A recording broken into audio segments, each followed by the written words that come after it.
tahu benda tu membahayakan kita sendiri menjarakkan. Penatlah dengan macam situation sekarang kan. Tak ada langsung, penjarakan sosial tak ada. Dah ada macam beratur zaman sekolah dulu, pegang kat bahu seorang-seorang, rapat apa semua.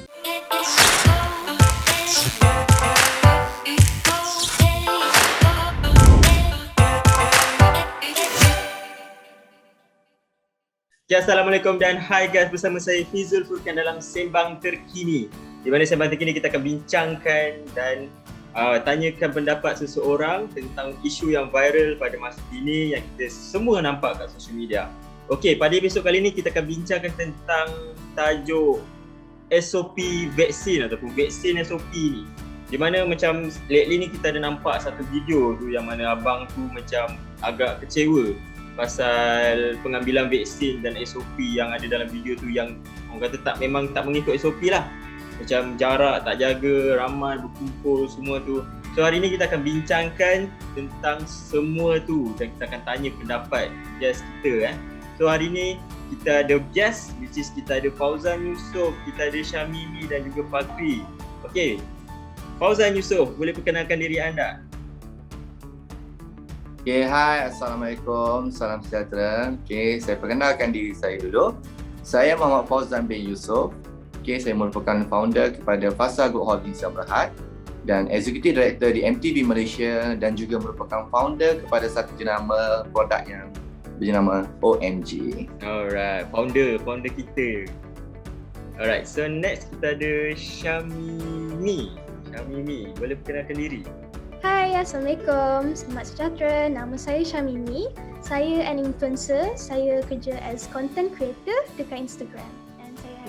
Dan saya ada influencer dalam ni. Okay, next kita nak Fakri. Boleh perkenalkan diri Fakri? Assalamualaikum, selamat pagi. Nama saya Muhammad Fakri Yusof. Saya adalah leader satu produk OMG di bawah Fasa Group Holding. Alright, so macam yang semua tahu pasal video tu. Semua tahu? Tahu. Video yang viral tu lah. Yang viral tu kan. Semua viral lah dekat Instagram ke Facebook ke TikTok, semua social media dah viral. Yang so, saya yang abang botak tu. Pendapat. Maksudnya pendapat pasal video tu. Saya boleh contoh Fauzan ke? Boleh jawab? Okey, untuk saya lah yang berkenaan video yang viral abang yang naik motor pergi ke satu tempat penerima vaksin tu. Abang botak tu. Okay. Abang botak tu. So sebenarnya bagi saya lah video tu menunjukkan reaksi dia sebagai rakyat yang menunjukkan reaksi yang sedih, kecewa dengan abang cakap kelonggaran SOP yang berlaku di penerimaan vaksin tersebut. Okey, kalau kita tengok balik video tu tak ada langsung penjarakan sosial tak ada. Dah ada macam beratur zaman sekolah dulu, pegang kat bahu seorang-seorang, rapat apa semua. Okey. Diorang dah jadi bercakap terlalu rapat, terlalu pack. Mungkin kat situ penjarakan sosial tak langsung, dia tak ada tanda sepatutnya mana kawasan yang diorang sepatutnya menunggu jarak yang sepatutnya. So bagi saya lah video ni bagus. Saya setuju dengan video ni. Dia macam bagi kesedaran lah kat semua orang. Yes, sebab dalam video ni pun menunjukkan ada satu lagi part yang di mana abang tu pun menangis, betul tak? Dengan menangis. Dia memang dah tak tahan dah tu rasanya. Tak tahan, dia menunjukkan kecewaan dia kat situ dan bagus, bagi saya bagus viral sebab dia membuka lagi mata kepada pihak berkuasa supaya lepas ni lebih menitik beratkan tentang penjagaan SOP semasa penerimaan vaksin. Betul, right. Thank you Fauzan.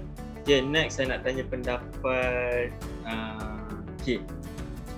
Kita ada bunga satu dekat dalam ni. Okay, pendapat Syamimi tentang macam bincangkan lah, macam bagi pendapat tentang SOP yang sepatutnya dilaksanakan dalam proses pengambilan vaksin tu. Apa yang sepatutnya dilaksanakan? Kita nak dengar sikit suara anak muda.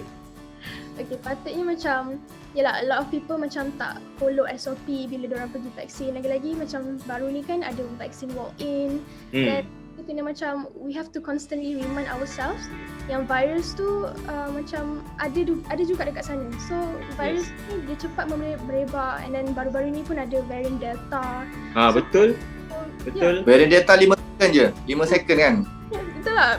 Sebab tu kita macam kena tahulah, kena constantly remind ourselves yang kita kena sanitize, important juga, and then covering ourselves dengan pakai mask, dengan face shields, jaga penjarakan.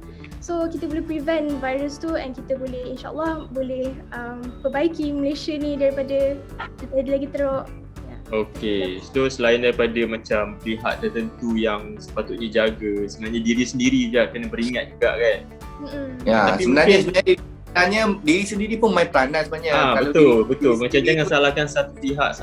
Kita tak boleh nak salahkan pihak atasan atau pihak kuasa juga sebenarnya. Sebenarnya atas diri sendiri. Kalau tahu benda tu membahayakan kita sendiri menjarakkan. Sebab saya rasa pendedahan tentang penjarakan, saya rasa semua orang dah tahu jarak minimum yang sepatutnya kita dengan orang ramai, berapa jarak dia. Satu meter kan, memang daripada kita dah dekat 2 tahun dah ingat benda tu. Yes, jaga jarak satu semua dah tahu, dekat media semua dah beritahu. Okey, dekat sana pun dah tulis, takkan tak tahu kan jarak sepatutnya masa SOP.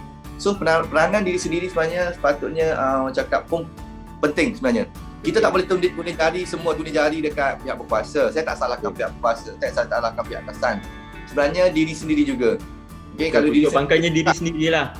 Yes, diri sendiri juga. Sebenarnya kita kena latih diri sendiri juga. Sebab SOP kat sana ada juga kelonggaran. Dekat video tu pun betul tengok ada kelonggaran. Itu memang kita akui. Tapi kita tengok dalam video tu pun sebenarnya abang tu dah marah dah sebenarnya orang kat situ. Orang dah marah. Jaga jarak kan. Tapi sebenarnya kat sini kalau video tengok sebab bila seorang rakyat biasa menegur tentang penjarakan, tentang SOP, mungkin suara kita tak cukup kuat tau untuk orang dengar. Betul. So sebab orang macam pun dia seorang adalah orang yang bertugas viral. Ya. Sepatutnya orang yang bertugas atau mungkin tambahkan lagi sukarelawan ataupun pihak berkuasa lagi yang boleh pantau. Sebab saya tengok video kat situ, saya rasa lebih pada 2,000 orang penerima vaksin. Ish, ramai tu. So awak bayangkan kalau satu orang ataupun 2 orang yang dah cakap mungkin dijangkiti yang positif dan akan bawa lagi ke tempat luar orang ramai, that's why saya rasa angka kita akan risiko dia banyak lah.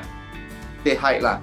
Okay, so thank you Syamimi for the opinion of anak muda. Memang lain macam dia punya opinion tu. Okay, next saya ada soalan macam pendapat tentang vaksin ni. Saya nak tanya Fakri lah. Fakri senyap daripada tadi ni. Dengar. Apa pendapat Fokus dengar apa dah cakap. Vaksin tu sendiri, patut ke tak patut tu? Bagi Poksu lah, bagi Fakri lah. Sorry, Poksu pula. Bagi Poksu ni nama saya panggilan lah. manja.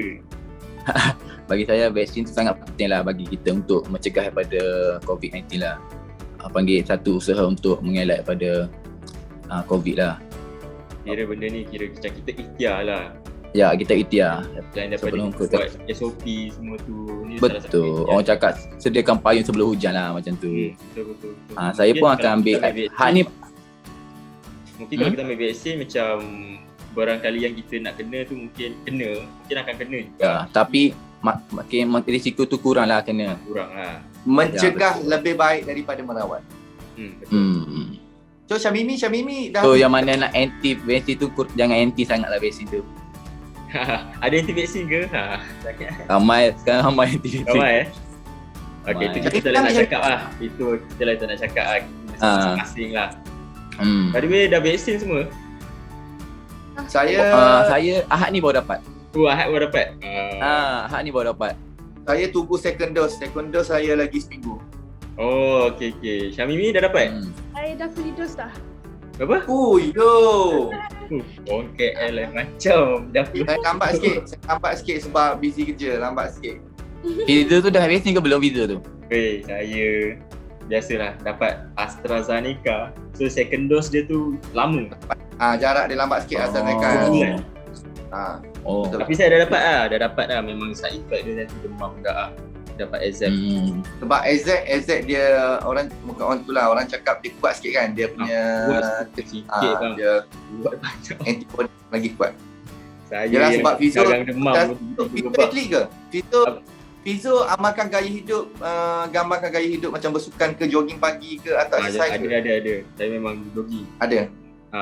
So kalau jogging okey sikit lah. Macam kalau jogging. Tapi dia demam dalam sehari je. So macam hari ni demam, subuh tu demam, malamnya dah nak okey dah. Dia sehari tu je pun. Sikit je. Sikit je. Tapi kalau kita Cuma hidup, kita amalkan gaya hidup bersukan ataupun jogging pagi ataupun buat exercise, saya rasa kesan untuk efek penerimaan vaksin ni kurang. Sebab kita dah ada mungkin antibody ataupun kuat stamina. sikit. So Betul. untuk kesan dia tu untuk demam kurang.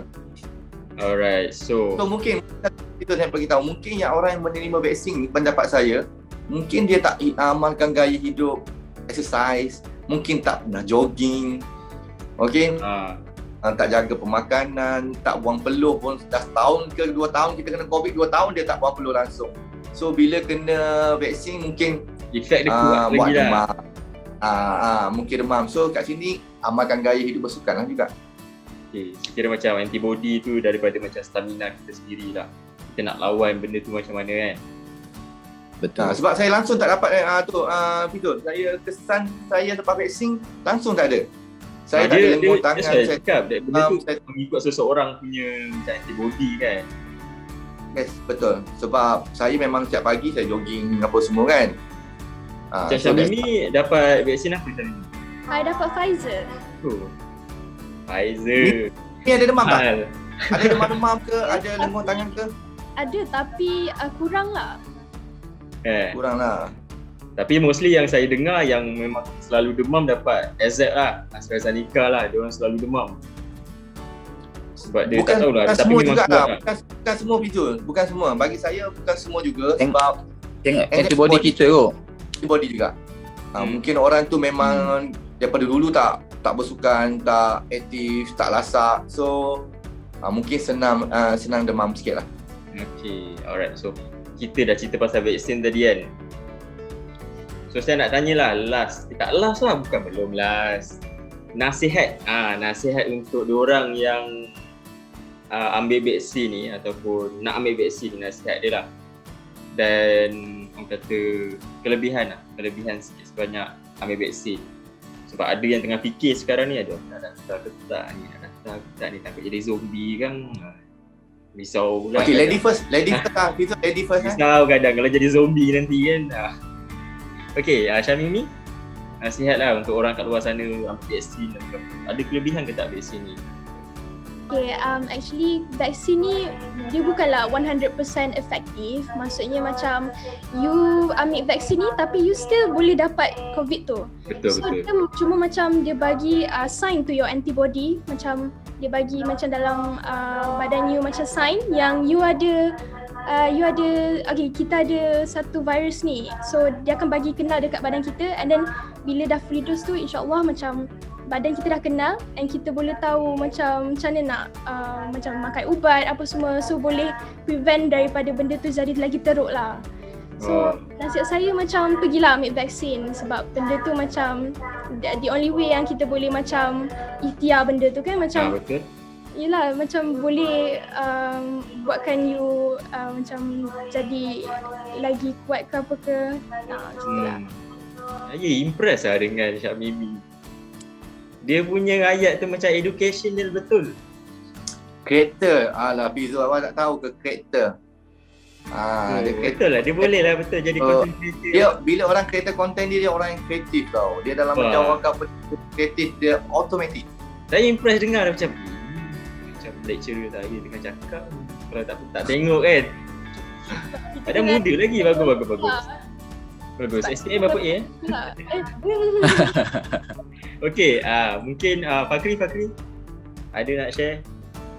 Share macam mana? Semua dah Syami dah cakap semua dah tu. Oh ya, alamak. Dia dah duduk semua. Betul, hilang semua. Tapi betul lah. Macam betul lah Syami cakap. Syamimi. So betul. Saya pun nak bagi sikit nasihat lah untuk nasihat kepada orang yang nak menerima vaksin. Okay, betul lah. Sebab sekarang ni pun saya tengok media sosial pun banyak juga yang jenis anti-vaksin sebenarnya. Ramai. Betul. Ramai anti-vaksin saya tengok.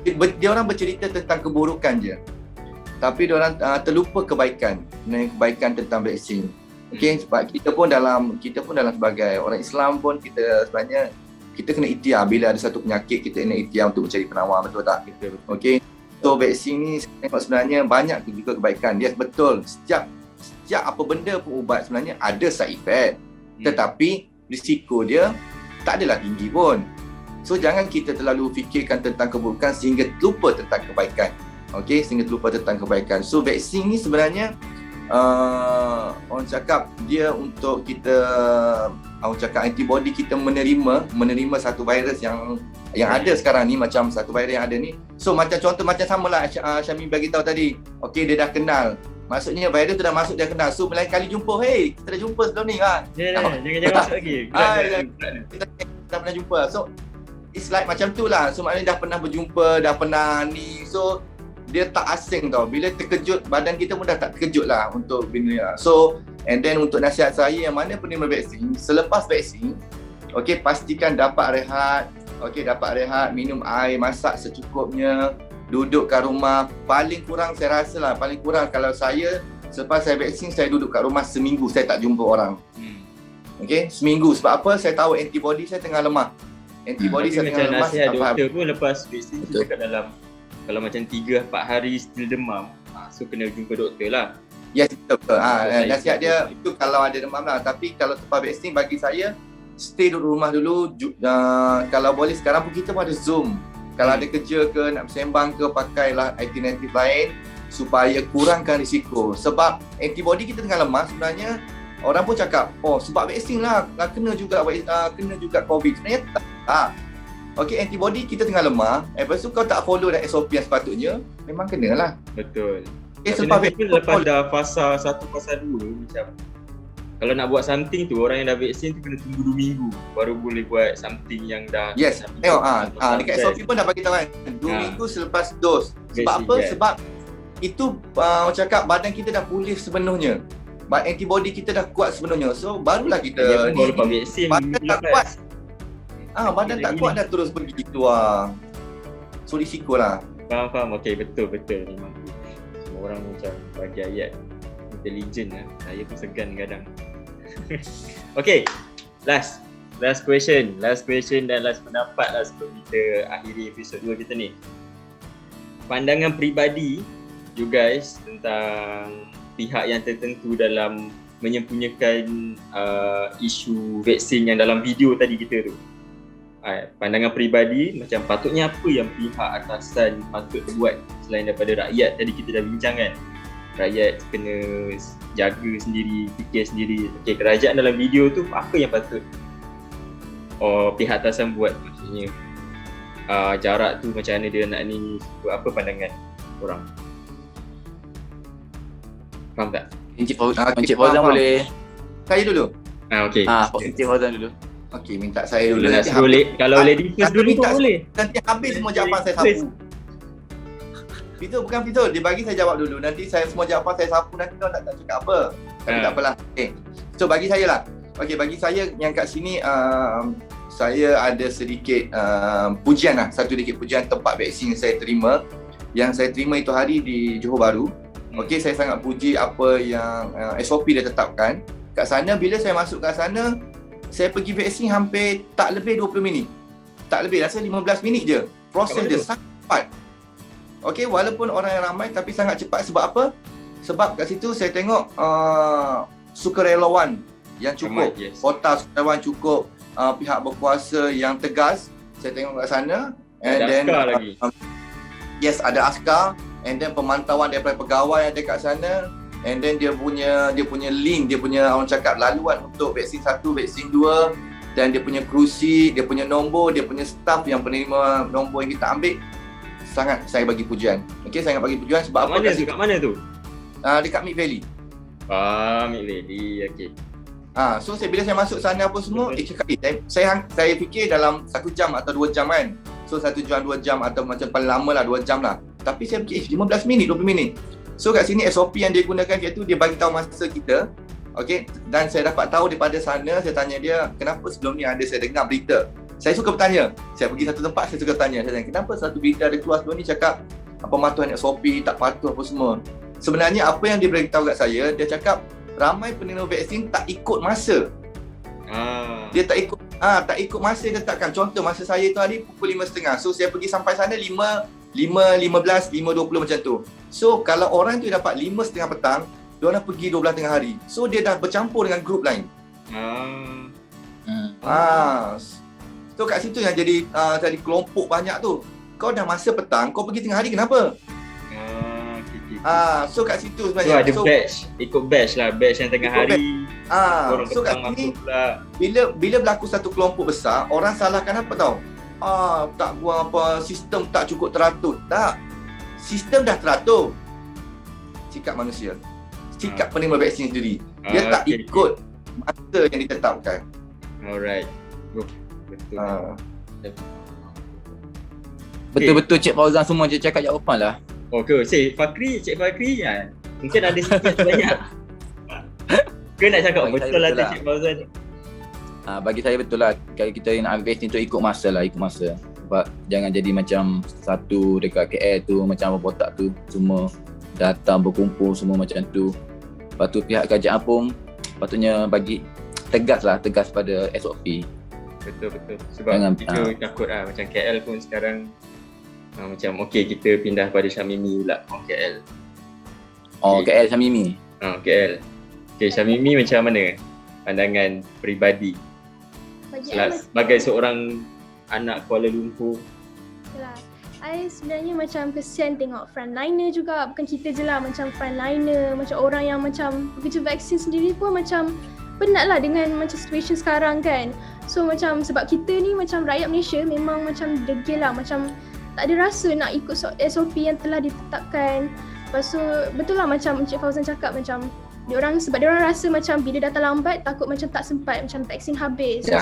Vaksin dah habis. Macam vaksin tu kita dah aturkan macam kau pukul 5.30 kau ada kat sini.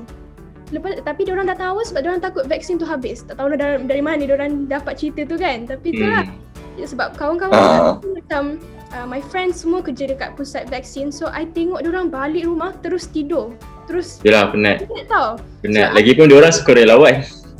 Sukarelawan. Baru sukarelawan. Kita tak tahu lagi macam doktor apa semua macam mana orang dekat pusat vaksin kan. So macam tu lah isu vaksin pula dekat Malaysia ni bukannya macam semua dapat suntik lagi. So macam kita kena macam bagi macam mana nak cakap, kena bagi ruang lah dekat orang lain juga nak ambil vaksin apa semua. So kita kena follow SOP tu. Hanya macam kita beratus-ratus, macam bukan beratus je tapi berjuta tau orang Malaysia. So just follow the SOP yang telah ditetapkan. Ya betul Syamimi. Sebab kalau follow SOP macam saya follow SOP yang masa tetapkan 15 minit je. 15 minit je. Jangan sampai injek, sampai keluar, sampai tunggu dapat balik untuk second dose, 15 minit. Itulah, tak tahu kenapa diorang macam fikir macam takut habis lah apa semua. Padahal kerajaan dah bagi dah dia macam gini, kalau dah nama kita ada dekat vaksin, maknanya adalah satu vaksin tu untuk kita. Tak adanya habis. Bagi ada lah, betul. Alright, so itulah macam intelligent lah saya. Tiba-tiba rasa pandai pula. Okay guys, so itu sahaja a few question yang saya nak tanya. And thank you so much bagi pendapat kan, memang pendapat yang orang kata bagi buka mata orang luar lah sebenarnya. Yang point dia kat sini, jaga SOP, rakyat pun kena ambil tindakan sendiri, macam kena jaga juga. So, kita macam hashtag rakyat jaga rakyat, betul lah Abang Botak tu buat, betul. Dia buat video macam biar orang sedar kat luar sana yang SOP ni penting. Tapi lagi satu video. Dia satu video lagi selepas Abang Botak tu marah tu yang dia dia buat lagi malam tu dia pergi tu inisiatif dia lah. Inisiatif dia yang bagus tu. Saya respect Abang Botak. Kita respect dia sebab itulah nama dia rakyat jaga rakyat. Yes, betul. Dia yang buat sendiri macam sebab dia kesian. Dia dah macam penat kan. Betul. Kesian, so dia buat sendiri inisiatif dia. Guna mungkin modal sendiri, dia buat sendiri. Ya. Okay guys, itu sahaja untuk episod 2. Kita bincangkan tentang vaksin yang viral tu, SOP tu. Okay. So itu sahaja, saya nak ucapkan terima kasih kepada Fauzan Yusof, kepada Syamimi. Syamimi boleh sebutkan nama penuh? Nama Syamimi F. Zain. Oh, dia F je? F. Zain tu actually my father punya nama, Pak Zain. Oh, so just dia letak F. Zain. Sebab tak tahu nak explain macam ramai pun tak tahu macam Syamimi F. Zain dan juga kita punya penginsam juga dekat sini, Fakri. Thank you so much korang. sebab Sama-sama. sudi nak bincangkan dengan saya kan, nak luahkan pendapat masing-masing. Okey, itu sahaja untuk episod 2 kali ini. Jangan lupa untuk follow Fasa Group Holding dekat Facebook, Instagram, kat YouTube pun. Jangan lupa untuk subscribe, like dan hit notification button. Dan kalau korang ada komen apa-apa yang korang rasa ada pendapat juga, saya rasa saya nak cakap juga ni, boleh komen dekat bawah ni. Kita punya ruangan komen ni tersedia untuk korang bagi pendapat masing-masing. Okay? So itu saja untuk episod kali ini. Assalamualaikum dan bye-bye. Bye-bye. Bye guys, thank you so much.